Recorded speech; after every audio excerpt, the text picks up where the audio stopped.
Why do you continue to choose Fredericton as a place you want to grow your next enterprise or Acreon's next spin-off piece when it could have been, and I'm sure other places came and knocked on your door and said, come and build your business here, but you built it here in Fredericton. Why? I think if this was something to rewind 20 years when I started my career to start it, no networks, nothing in place, then with not a lot of roots here, maybe easier to move somewhere else, but I've founded and sold companies here and just developed such a great network here and got to know, how folks work here and how everybody supports each other.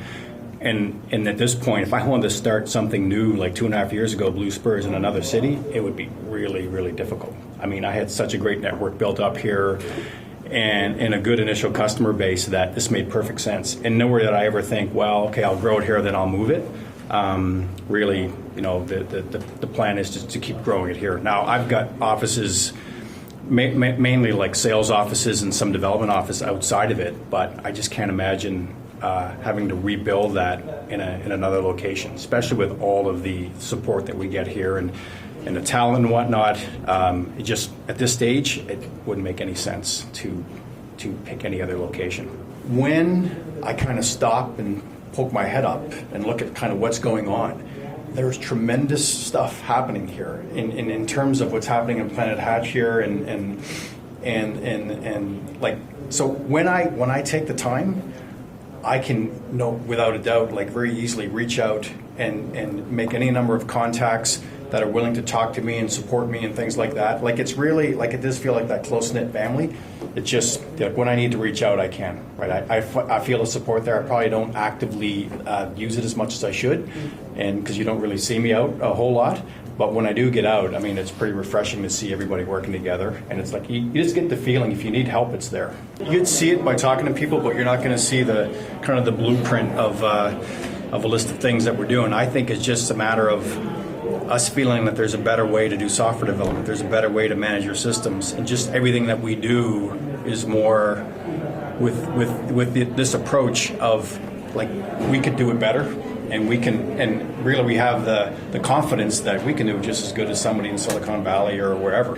I don't know, I think when the Radian 6 acquisition happened and then Q1 Labs, I just felt even then it was these two huge events had happened and made a lot of people, some folks stayed, some folks moved on, did their own startups. I don't know, that seemed to spark something. I don't know what you guys think of that. It's you feel like you see those huge press releases, press release title, Fredericton, New Brunswick.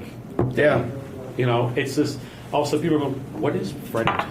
Where does that live? In the map? A lot of press. And I think it's like planting corn. They plant corn. There's always corn around you. And then one day the corn's up to here, and you're going, "Geez, all I see is corn." Yeah. It's almost like that here. And then you get a couple of the big events. And then it snowballs, I think. And then it just does. Because then you get the startup kitchen guys throwing it into the mix, and then Pond to Sponde gets funded and happens, right. and then and these little pieces all build on, and all of a sudden we have this huge family. And so the whole system sort of mixes well because we have the cultural infrastructure that the millennials want, whether it's Harvest Jazz and Blue or Beaver Brick or the farmers market. We have the business infrastructure that provides the incomes for those things through companies like itacit and Introhive and Blue Spurs. And then we have that connectedness, that people that want to blend in social with for-profit. We want to connect academia to private. We want to build government and do things in tandem. We don't silo here. And so I think that's what gives it that fun blend of people being able to scratch multiple itches, be diverse, and fulfill all of those in one city. We got a lot of good events, a lot of good press releases. I got good notifications, and good things are happening. Now people are hearing about it. Yeah. And I think the good things were always happening, but often you're kind of in the basement incubating something, and all of a sudden it's out. I think if you think of the hockey stick, right? I mean, they were happening, right? And it was you were getting momentum, and then maybe a couple of the bigger events happened to kind of started up the curve, and then people started to oh wow, what else is going on? Oh, well, and the interest kicked in, and then and now you can just keep building. That's why I say you literally feels like you can make yard gains every day. It does.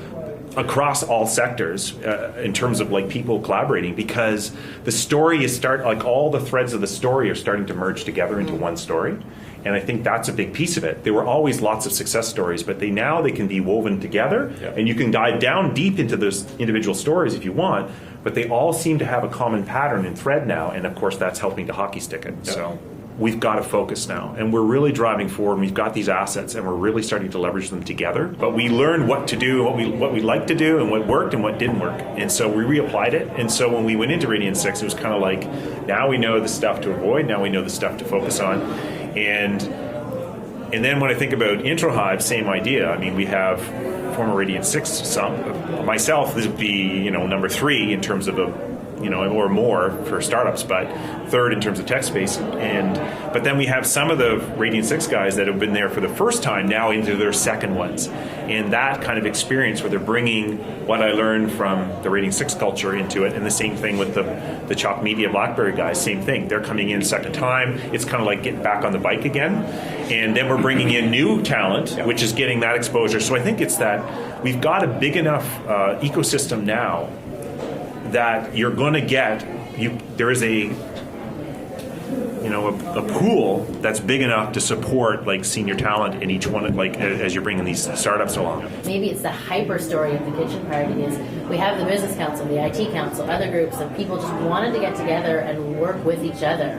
And that helps accelerate change, and it helps make things move more quickly. And I mean, Acreon's been at the table with those things like the Kira Awards. It's just people who decided they wanted to do it.